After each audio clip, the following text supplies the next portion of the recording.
తిరుమలలో నేడు టీటీడీ పాలక మండలి సమావేశం కానుంది. ఉదయం 11 గంటలకు చైర్మన్ బీఆర్ నాయుడు అధ్యక్షతన అన్నమయ్య భవనంలో ఈ సమావేశం జరగనుంది.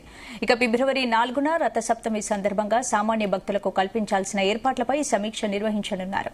ఇటీవల తిరుపతిలో తొక్కిసలాట ఘటనను దృష్టిలో పెట్టుకుని సదుపాయాలు కల్పనపై అధికారులు పలు చైర్మన్ సూచనలు చేయనున్నారు.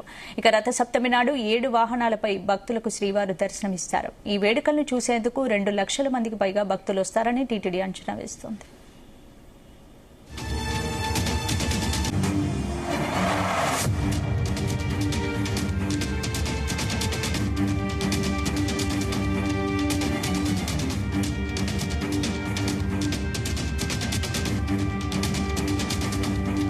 ఈ అంశానికి సంబంధించి పూర్తి అప్డేట్స్ మా ప్రతినిధి నరేష్ అందిస్తారు. నరేష్, థ్యాంక్ యూ స్పందన. అంటే ఈ రోజు అత్యవసరంగా కూడా టీటీడీ పాలక మండలి సమావేశం తిరుమల అన్నమయ్య భవన్ లో అయితే 11 గంటలకైతే ప్రారంభం కానున్నది. ఇక పాలక మండలి సమావేశంలో కూడా ముఖ్యంగా ఈ రోజు చర్చించబోయేటువంటి విషయాలైతే మాత్రం ఫిబ్రవరి 4న జరిగేటువంటి రథసప్తమి వేడుకలకు సంబంధించినటువంటి ఏర్పాట్ల మీద అయితే సమీక్షించనున్నారు. ఇక జనవరి 8వ తేదీన తిరుపతిలో పద్మావతి పార్క్ దగ్గర జరిగినటువంటి తొక్కిసలాటలో చనిపోయినటువంటి ఘటనకి సంబంధించి ముందస్తు జాగ్రత్తగా అనేక ఏర్పాట్లు కూడా చేయనున్నట్టున్నారు. ఇక 4వ తేదీ ఫిబ్రవరి 4వ తేదీ రథసప్తమి అయితే జరగనున్నది. ఒక్కరోజు అంటే దీన్ని మినీ బ్రహ్మోత్సవంగా కూడా పిలుచుకుంటారు. అంటే ఒకరోజు 7 వాహనాల మీద ప్రధాన వాహనాల మీద శ్రీవారు మాడవీధుల్లో తిరిగి భక్తులకైతే అభయం ఇవ్వనున్నారు. సో ఇదే విధంగా కూడా ఉదయం 4:30 నుంచి ప్రారంభం కానున్నటువంటి ఒక వాహన సేవలంతా కూడా రాత్రి 9 వరకు అయితే ఏకదాటిగా అయితే జరుగుతూనే ఉంటాయి. సో దీనికి దాదాపుగా 2 లక్షల మంది పైగా కూడా తిరుమలకైతే చేరుకోనున్నారు. వారందరికీ తగినటువంటి ఏర్పాట్లు బందోబస్తు కూడా నిర్వహించాలి అనేసి టీటీడీ పెద్ద ఎత్తున చేయనున్నారు. ఇక గ్యాలరీలకు సంబంధించి మాడవీధుల్లో అయితే 80,000 మంది సీటింగ్ కెపాసిటీ అయితే మాడవీధుల్లో అయితే ఉంది. ఇక వచ్చేటువంటి భక్తులు 2 లక్షల దాకా వస్తారు కాబట్టి వారికి అందరికీ పెద్ద పెద్ద ఎల్ఈడి స్క్రీన్లు కూడా ఏర్పాటు చేసి వచ్చేటువంటి భక్తులు తోపులాట లేకుండా మాడవీధిలో ఉన్నటువంటి గ్యాలరీలోకి వచ్చేటువంటి దారులు, ఎగ్జిట్ కి వచ్చేటువంటి దారులు, అన్నప్రసాదాలు, లోపల ఉన్నటువంటి వారికి జర్మన్ సీట్స్ ఇవంతా కూడా భారీగా ఏర్పాటు చేయాలి. వచ్చేటువంటి భక్తులకి ఎలాంటి ఇబ్బందులు లేకుండా తిరుపతిలో జరిగినటువంటి ఘటనని ఉద్దేశించి కూడా వాళ్ళు దాన్ని చూసుకొని సో అలాంటివి ఘటనలు మరొకసారి పునరావృతం కాకుండా ఉండేందుకు కూడా తగినటువంటి చర్యలు కూడా ఏర్పాటైతే చేస్తున్నటువంటి పరిస్థితి అయితే ఉంది. ఈ రోజు పాలక మండలిలో కూడా ప్రధానంగా ఇదే అంశం అయితే మాత్రం చర్చించే విధంగా బీఆర్ నాయుడు అధ్యక్షతన కూడా ఈ రోజు పాలక మండలి అయితే ఒక అత్యవసర సమావేశం కూడా ఏర్పాటు చేయనున్నారు. దీనికి బోర్డు మెంబర్స్ అంతా కూడా హాజరుగా ఉన్నారు.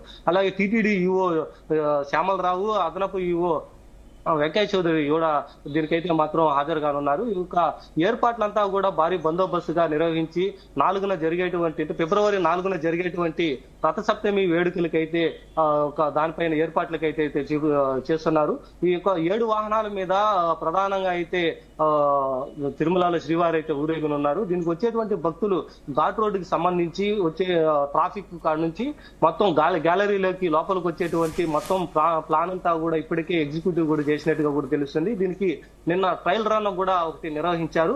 వాహన సేవలకు సంబంధించి ఒక ట్రయల్ రన్ తో పాటుగా కూడా ఒక ట్రయల్ రన్ ఏర్పాటు చేసి దాన్ని ఒకసారి చూసుకున్నారు. అంటే 4వ తేదీ జరిగేటువంటి ఎలాంటి అవాంఛనీయ సంఘటనలు కూడా జరగనీయకుండా ముందస్తుగా కూడా జాగ్రత్తలు అయితే తీసుకుంటా ఉన్నారు. ఇక ఎన్డీఏ కూటమి వచ్చిన తర్వాత మొదటిసారిగా ప్రభుత్వం ఏర్పడిన తర్వాత రథసప్తమి వేడుకలు భారీగా చేయాలి అనేసి ఒక వైకుంఠ ఏకాదశి సంబంధించినటువంటి టోకన్లు తొక్కిసలాటకి ఉద్దేశించి కూడా వీళ్ళు ఇప్పటికే ముందస్తు జాగ్రత్తలు అయితే తీసుకుంటున్నారు. దీనికి సంబంధించి కూడా ఇప్పటికే టీటీడీ 3వ తేదీ, 4వ తేదీ, 5వ తేదీ 3 రోజులు కూడా సర్వదర్శన టోకన్స్ అంటే స్లాటెడ్ టోకన్స్ కూడా నిలిపివేసింది. ఈ 3 రోజులైతే మాత్రం ఎలాంటి టోకన్స్ అయితే ఇవ్వబడవు, దర్శనానికి వచ్చేటువంటి వాళ్ళు డైరెక్ట్ గా తిరుమలకి రావచ్చు అనేసి అయితే చెప్తుంది. ఇక 4వ తేదీ అయితే ఆర్జిత సేవలన్నీ కూడా నిలిపివేసి ఆర్జిత సేవలతో పాటు ప్రోటోకాల్ దర్శనాలు మాత్రమే, స్వయంగా వచ్చేటువంటి సెల్ఫ్ దర్శనానికి మాత్రమే అనుమతిస్తాము. ఈ విధంగా కూడా భక్తులైతే గమనించాలి అనేసి ముందస్తుగా కూడా ఒక హెచ్చరికలు కూడా ఏర్పాటైతే చేసింది.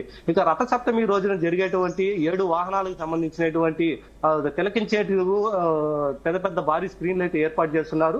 వచ్చేటువంటి భక్తులు గ్యాలరీలో వాళ్ళకి అన్నప్రసాదాలు, మంచినీరు, ఇక వాటికి సంబంధించినటువంటి అన్ని ఏర్పాట్లు కూడా ఆ అన్నప్రసాదంకి ఏర్పాట్లు అయితే చేస్తున్నటువంటి పరిస్థితి అయితే కనిపిస్తా ఉంది.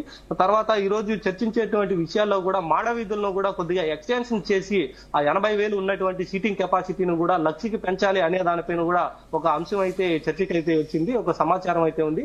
ఆ సమాచారం కూడా ఈ రోజు బోర్డులో కూడా ప్రవేశపెడుతున్నారు. ఒకవేళ అదైతే మాత్రం తిరుమలలో ఒక మాస్టర్ ప్లాన్ కూడా వస్తుందనేసి కూడా తెలిసేటువంటి పరిస్థితి అయితే ఉంది. మాడవీధులు కూడా కొద్దిగా పెంచి సీటింగ్ కెపాసిటీ పెంచడంతో మాడవీధుల్లో తిరిగేటువంటి స్వామివారి ఉత్సవాలకు కూడా సీటింగ్ కెపాసిటీ పెరగడంతో కూడా ఒక అందరికీ కూడా అనువుగా ఉంటుంది, ఎక్కువ మంది భక్తులు వీక్షించే విధంగా కూడా వీలుగా ఉండే దానివల్ల ఈ యొక్క మాస్టర్ ప్లాన్ కూడా తీసుకొచ్చే విధంగా, అమలు చేసే విధంగా కూడా టీటీడీ బోర్డు అయితే సన్నాహాలు అయితే కూడా చేస్తున్నట్లుగా ఒక సమాచారం అయితే ఉంది. స్పందన. Right, thank you Naresh.